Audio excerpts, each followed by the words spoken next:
Get strong.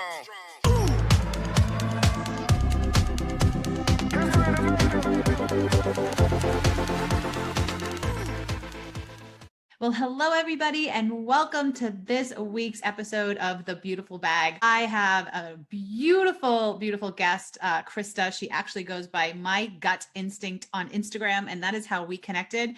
I'm telling you all, get yourselves over on Instagram if you want to learn more about this, aside from the podcast. But if you want to learn more and really build a community around ostomies, Instagram is absolutely the place to go. People are using their beauty to showcase it. And our guest today, Krista, she does such a wonderful job on her Instagram account on just showcasing the beauty that can be your life in a bag. So Krista, welcome to this week's show. Thank you so much for having me. Excited to have you here. So typically, let's just, I want to get right into it.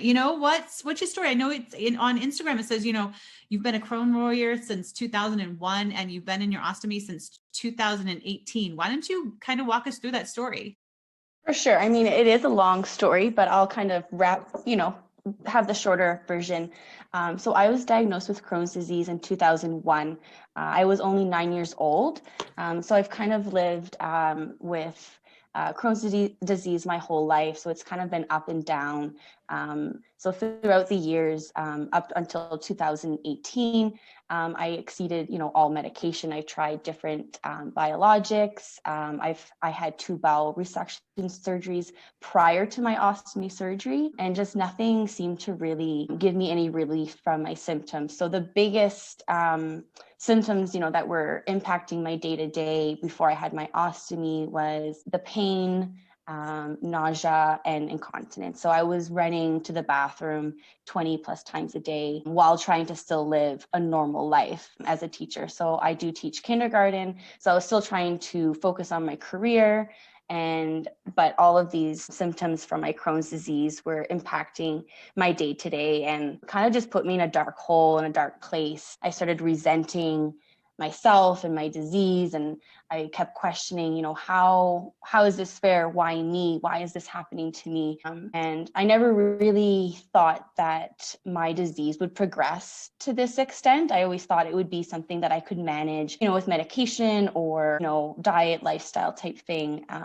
But it came to the point where just nothing was really giving me any relief. And the only other option was to keep trying different medication or have surgery. And the surgery would lead to having an ostomy. But my GI team and my surgeon weren't convinced at the time that my ostomy would actually relieve me from all those symptoms that I was feeling. But I kept advocating, and I was actually getting married in 4 months prior to my ostomy. So I actually advocated to have it done before my wedding day so I could enjoy the day instead of, looking back at those pictures and being reminded of the pain and that I would have felt.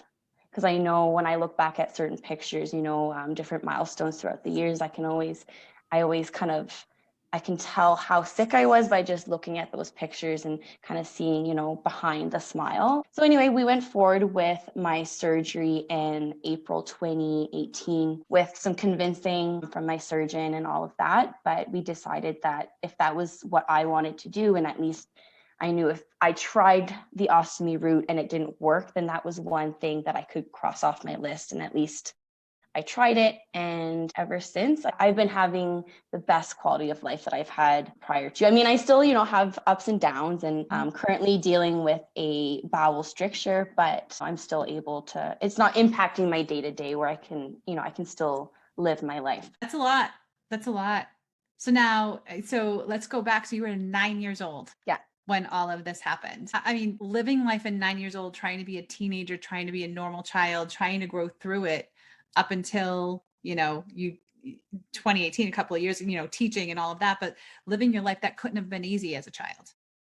No, it wasn't. And I'm only really realizing those effects now into my adulthood and kind of just being able to look back and kind of see how I was really feeling. I was really reserved and didn't always express how I was feeling. And sometimes, I didn't even want to tell my doctors the full truth of how I was feeling because I was always kind of scared of what those next steps would be. So when I was diagnosed at 9 years old, I actually had a feeding tube. So that was kind of our treatment plan at the time, because I was so malnourished and underweight for my age. So I had a feeding tube that went into my nose and all the way to my stomach until I was in the 8th grade. So in like junior high. Wow. But in the beginning, I had the feeding tube all day, and it was ran 20 hours of the day. So I was being fed for 20 hours each day because I was so underweight. And until I was probably, I don't know, about 6 months, then we kind of reduced my feed. So I could have more time, disconnected from my pump and all of that. And then as the years went on, so like when I started junior high, I would only need maybe nighttime feeds. So my mom would actually pull my tube out in the morning so I could go to school and look like everyone else. And then at night, she'd put my tube back in so I could have my feeds. Wow. What a good mom. What a good mom. Yeah. Now, how did that affect you in school? Honestly, I am super, super fortunate. I'm from a small town, and I don't know if that, I always like to think that that makes a difference. So I'm from a really small community. So really everybody already knew that I had a feeding tube before I was even going back to school. But I never had any issues with, people bullying, or, I was never kind of excluded. I was always, included in everything. I was still able to go to sleepovers with my girlfriends, then just would have to show them how to connect my pump at night and all that stuff.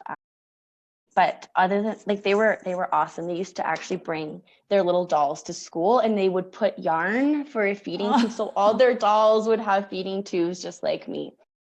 Sweetheart, yeah, you are blessed. That is awesome. And I think that having that positivity around you has probably propelled you into the way you're handling life and advocating for yourself. So let's talk about advocating for yourself, because you had to, right? It wasn't something that the doctors were coming to you telling you needed to go and have this surgery. This is something that you actually did your own research for. What was that like? Well, at first it was really intimidating, but when I got the news in January 2018, I met with my GI, I had some testing done, and basically they said there's no other option that we can do. We're just going to kind of keep going with what we're doing, maybe introduce some more medication.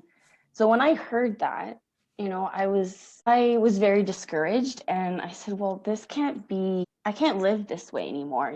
I can, but what kind of life is that? I was only 26, and, I was living a life of, an 80-year-old woman where, I could barely leave the house. I was wearing a diaper every day. I couldn't eat without having pain. And then sometimes I would, throw up. So it was just, I didn't really know how I could keep going this way without, just dealing with it, just being home. And that was really it, having no other life. But, I went on Instagram and I found, some other women who had an ostomy, and they were living their life, and they weren't glued to the toilet anymore, and they weren't wearing a diaper anymore. And I said, well, it can't be worse than this. So when I approached my doctor, I told him, why don't we try this? Is this an option? Can we try this? And he said, we can try this, but we don't think it's going to give you the relief. We think you're still going to have reoccurring disease, come elsewhere in, your small bowel and stuff like that. But then once I brought up that we were getting married, my husband and I, and, we wanted to have a family, that kind of got them thinking and kind of moving, kind of listening more, I guess, to what I had to say, instead of just kind of pushing it to the side. And I wasn't really taking no for an answer. Sometimes you can't. Sometimes Yeah. you can't. You have to be like, this is for me, and this is the best for me, and this is my decision on my life. All right. So you have it. You have a beautiful wedding. You wear a white dress, and you're in an ostomy, right? Yeah. I think Yes. a lot of times people are a little weird, a little afraid to wear white when they're in an ostomy. Yes. So beautiful day. How has life been since? Life since has been it's been so smooth sailing. I haven't really, had big issues with, leaks, skin irritation, blockages, anything like that. So from the standpoint of, ostomy life, like it's been pretty smooth sailing. I can't really complain.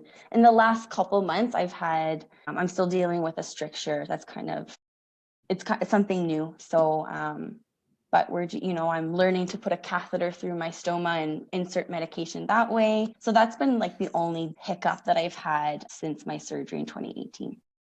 That's awesome. So now you're a teacher. I mean, are you guys homeschooling? I mean, are you guys virtual teaching right now up there, or is everybody in the classroom? I'm actually in the class. So we have the Okay. option to go back to class or teach virtual. Yes. See, Yes. all right. So you're back in the classroom. You're teaching. You're in your ostomy. You're living your life every day. You're married. Nothing stopped you from anything that you've wanted. What do you equate that to? I think it's just my motivation. And I've always, I've always, my mentality of kind of going in, it's just, I'm not going to let my disease stop me from attaining what I want. And I always take into consideration, it might look different for me, right? It might, for me to go to school, like I had to take, more time because, I had surgeries and all of these things. So kind of just being positive and, having that light at the end of the road and just because my journey might be a little different or a little bit harder to attain something, it shouldn't stop me from, going after it. Exactly. Exactly. It sounds like you're going after those dreams. I'm so excited for you. So, you mentioned you've been lucky. You haven't had leaks. You haven't had anything like that. You haven't had any issues except for this, right now you have the stricture, but what about just life in general? I mean, clothing, do you wear the same clothes you wore before? I think there's so many questions that people always have. Like, can I wear the same clothes I wore before? I get all the time, how's intimacy? I mean, we don't have to talk about that unless you wanted to, I just say, it's the same. It's fine. Nothing's changed there. What would you want people to know? So if somebody was in the pain that you've been in your entire life and knowing now what life can be like that now that you're in the ostomy, what would you want them to know? I want them to know that it does get better. Those hard days, they're not going to hopefully not always be that difficult. And I know for me, yeah, that it's going to get better. Those days, they're not going to always be that difficult. And that ostomy is not as scary as it might seem. It might seem scary in the beginning, but as you learn to, dress your new body, learn what you can eat, you can actually leave your house. I know I can leave my house and I can enjoy a lot more food now. So I think my ostomy has actually brought a lot more good things in my life than I actually thought it would. I love it. I love it. I love it. Well, Krista, is there anything else that you would like to mention today or let the audience know? If you're having ostomy surgery and, just rock that bag. I love it. I love it. And everybody, if you want to connect with Krista, I'm sure she would love it. You can find her on Instagram at My Gut Instinct. And as always, Krista, thank you so much for sharing your story with everybody this week. I'm sure that people got so much value out of it. Your life doesn't have to be, if you're in pain, it doesn't have to be that way. And you can have a beautiful life. You just got to be open to certain things. So thank you so much for joining us this week. Thank you so much for having me. These testimonials are representative of my or our experiences, but the exact results and experience will be unique and individual to each person. The information provided herein is not medical advice and is not intended to substitute for the advice of your personal physician or other healthcare providers.